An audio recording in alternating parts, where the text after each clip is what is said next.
नमस्कार. स्वागत तुमचं द न्यूज लॉन्चर मराठीवर. मी अशोक वानखडे. हळू-हळू धर्मेंद्र प्रधानच्या राजीनाम्याची मागणी आता पूर्ण देशात पसरलेली आहे.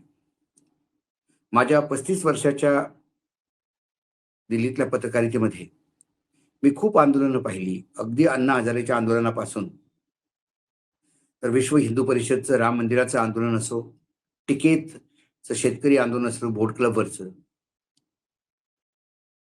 तर शेतकऱ्यांचं 3 शेतकी कायद्यांच्या विरुद्धचं आंदोलन आणि जयप्रकाश नारायणच्या पासून बाकी सगळ्या आंदोलनाचा जेव्हा आपण अभ्यास करतो, तेव्हा अण्णा हजारेचं आंदोलन हे दिल्ली सेंट्रिक होतं. शेतकऱ्यांचं आंदोलन हे पंजाब, हरियाणा, यूपी, राजस्थान, मध्य प्रदेशच्या मध्य बॉर्डर एरियापर्यंत सीमित होतं. अक्षरशः जयप्रकाश नारायणचं आंदोलन सुद्धा महाराष्ट्र म्हणजे दक्षिण भारतात तेवढं त्याचा त्याचा तो पकड नव्हती. परंतु माझ्या आयुष्यात मी हे पहिलं आंदोलन पाहिलेलं आहे. नीट पेपर लीकवरचं. ते कन्याकुमारीपासून तर काश्मीरपर्यंत आणि पठाणकोटपासून तर कलकत्त्यापर्यंत. नॉर्थ ईस्ट असो की केरळ असो, प्रत्येक राज्यात पोहोचलेला आहे आणि तालुक्या लेव्हलवर पोहोचलेला आहे. महाराष्ट्रातून जे व्हिडिओ आहेत ते मूर्तिजापूर, कुठे भंडारा, जिल्ह्याच्या तरी येतच आहेत. पण तालुक्या लेव्हलवर सुद्धा लोकं बाहेर निघालेली आहेत. पहिलेही विद्यार्थ्यांचं आंदोलन होतं. परंतु 22 तारखेला, 20 तारखेला जो अमानवीय प्रकार घडला, जो पोलिसांनी नंगा नाच केला आणि ज्याला आपण हैवानियत म्हणतो. म्हणजे दांड्याला लावलेले खिळे लावून पोरांना मारणं, मुलींचे कपडे फाडणं, त्यांच्या प्रायव्हेट पार्टवर मारणं आणि सोबत गावगुंड घेऊन फिरणं. त्या गावगुंडांना घेऊन आली होती पोलीस. बदनाम करण्यासाठी तुटलेल्या गाड्या आणून ठेवणं, दगडांचा ट्रक रात्रीच आणून ठेवणं. अहो, ज्या व्ही-आय-पी एरियामध्ये पार्लमेंट चालू असताना अगदी आय-टी-ओ पासून करोलबागपर्यंत आणि इकडे चाणक्यपुरीपासून तर खाली लाल किल्ल्यापर्यंत सगळा सिक्युरिटी झोन असतो. आणि या आंदोलनाच्या क्षेत्रात तर कोणी येतही नव्हतं. तिथे कोणी येऊन ट्रक उभा केला. पोलिसांनी कसा येऊ दिला, की पोलिसांनी संरक्षणात आणला होता. हे सगळं बदनाम करण्याचा प्रकार करत असताना सुद्धा मुलांनी जेव्हा महात्मा गांधींच्या पावलावर पाऊल टाकून सत्याग्रहाचं एक निदर्शन दिलं आणि जेव्हा ते पार्लमेंटपर्यंत पोहोचायला लागले, तेव्हा सरकारने जो हिंसक प्रकार केला, तो अतिशय घाणेरडा होता. 1-2 पोलीस जर सोडले, तर मी असे कुठलेही जखमी असे पोलीस पाहिलेले नाहीत. काही लोकांच्या हातावर नुसत्याच पट्ट्या बांधलेल्या आहेत. पण अजूनही पोरं आय-सी-यूमध्ये आहेत काही. इतकं वाईट मारलं त्यांना. सर्वोच्च न्यायालय ॲज युज्युअल सरकारच्या मांडीवर बसून कार्य करत असल्यामुळे त्यांच्याकडे वेळ नव्हता या सगळ्यासाठी. दिल्ली हायकोर्टने कमीत कमी नोटीस तरी इश्यू केल्या आणि ज्या दिल्ली हायकोर्टामध्ये ज्या अधिकाऱ्यांची नावं घेतली लोकांनी, एका लहान मुलीला कसा हा अधिकारी मारत होता, डी-एस-पी लेव्हलचा, तर त्या अधिकाऱ्याची फील्ड ड्युटी कडून लगेच त्याला ऑफिसमध्ये पाठवण्यात आलं. कोर्टात काय होईल ते नंतर पाहू. पण सर्वोच्च न्यायालयाचे सगळे वकील रस्त्यावर उतरले आणि या पोलिसांच्या अतिशय क्रूर मारहाणीत तर जे हजारो व्हिडिओ देशभर पसरले, त्यांनी पूर्ण देशात संतापाची लाट निघाली. डॉक्टर्स रस्त्यावर, वकील रस्त्यावर, शेतकरी रस्त्यावर, मुलांचे आई-वडील रस्त्यावर आणि एक जंतर मंतर नाही, तर देशात शेकडो जंतर मंतर तुम्हाला दिसतील. पटनामध्ये असो की ओरिसामध्ये असो, महाराष्ट्रात असो, आंध्र, तेलंगणा, कर्नाटक, तमिळनाडू, एकही प्रदेश सुटला नाही जिथे विद्यार्थी एकत्र येऊन आणि हे सगळे आतंकी आहेत बरं का. भारतीय जनता पार्टीच्या नेत्यांच्या प्रमाणे हे सगळे आतंकी आहेत. मला दया येते कधी नरेंद्र मोदी आणि अमित शहावर, की एवढे लाखोनी आतंकी घुमतायत देशात आणि हे हातावर हात बांधून ठेवले, काही करू शकत नाही. अहो, यांच्याकडनं देशाला सुरक्षा मिळूच शकत नाही. जर एवढे आतंकी, अतिरेकी देशात फिरतायत, मग हे दोघं काय करतायत? राजीनामा देऊन घरी जायला पाहिजे त्यांनी. मस्त ढोकळा, फाफडा खा, हे लोकांना ठेवा. या आंदोलनाला बदनाम करण्यासाठी आता भाजपाचं जे खोटं बोलणारी ब्रिगेड आहे, तसं म्हणजे भाजपा संघ यांचं कामच खोटं बोलणे आणि खोटारड्या पसरवणे. त्यामुळं आमच्या चित्रा वाघ काय, बावनकुळे साहेब काय, सगळेच खोटं बोलतात. बावनकुळे साहेबांना 6 ट्रक सापडले तिथे. 5-6 ट्रक म्हणे ते 4-5 या 5-6 ट्रक दगडं घेऊन होते. अरे कुठे?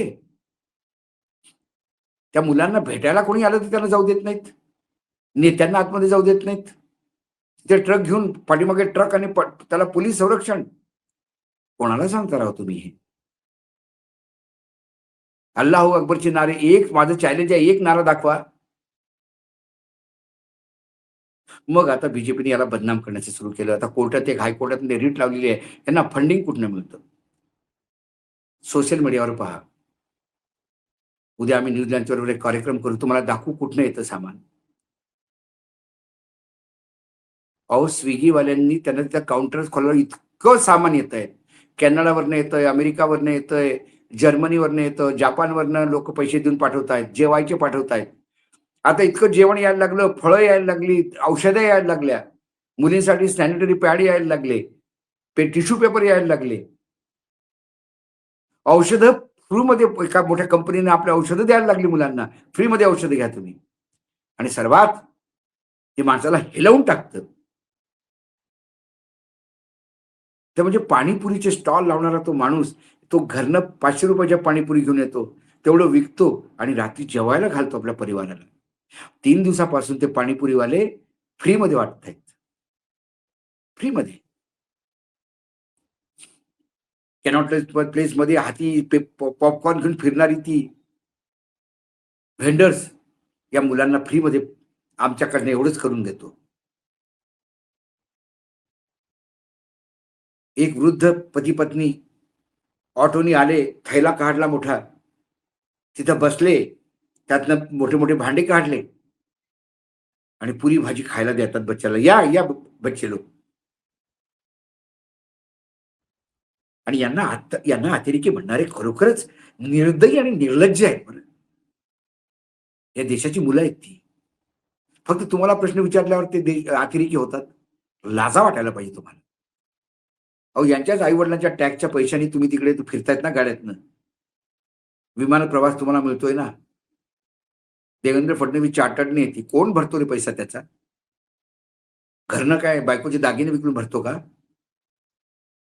टॅक्स पेअरच्याच पैशाचे ना आणि त्याच टॅक्स पेअरच्या पैशाने या मुलांना खाऊ घालण्यात येतं. कशाला फंडिंग पाहिजे? अरे बसायला चटया पाठवल्या एका कंपनीने ट्रक भरून. पुन्हा मुलांना मारलं तर त्यांच्या डोक्याला इजा नको व्हावं म्हणून हेल्मेट पाठवलीत. हजारोनी हेल्मेट आलीत. आंदोलनकाऱ्यांनी रिक्वेस्ट केली, "आता जेवण पाठवू नका हो, वेस्ट नको जायला."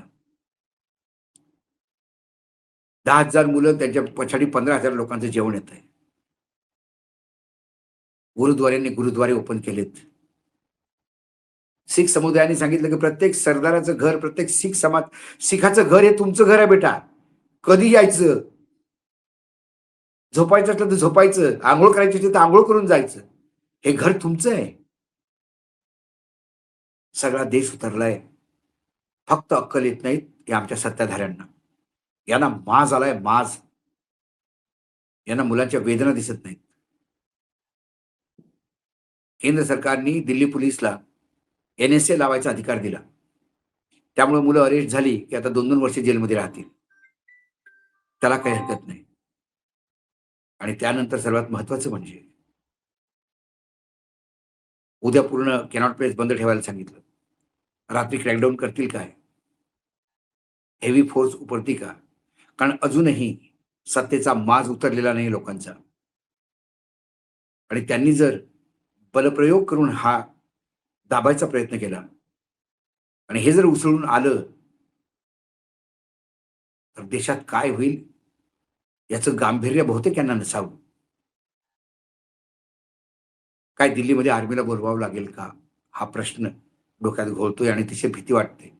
भीती जीवाची नव्हे, भीती देश कुठे चाललाय याची वाटते. पूर्ण जगात थू-थू झाली आहे देशाची. जगातले सगळे टेलिव्हिजन चॅनल पोलिसांची जो पोलिसांनी जो नंगा नाच केला, तांडव केलं लहान मुलांवर, त्याची निर्वसना पूर्ण जगातनं होते. जगामध्ये भारताच्या वेगवेगळ्या एम्बॅसीच्या बाहेर लोकं निषेध व्यक्त करतायत. मोदींनी जेवढं कमावलं ते सगळं गमावलं. फक्त सत्तेच्या माझामध्ये अजून काहीच नाही. आज एवढंच. पुन्हा येतो काही विषयापर्यंत. तोपर्यंत नमस्कार. पाहत रहा न्यूज लॉन्चर मराठी.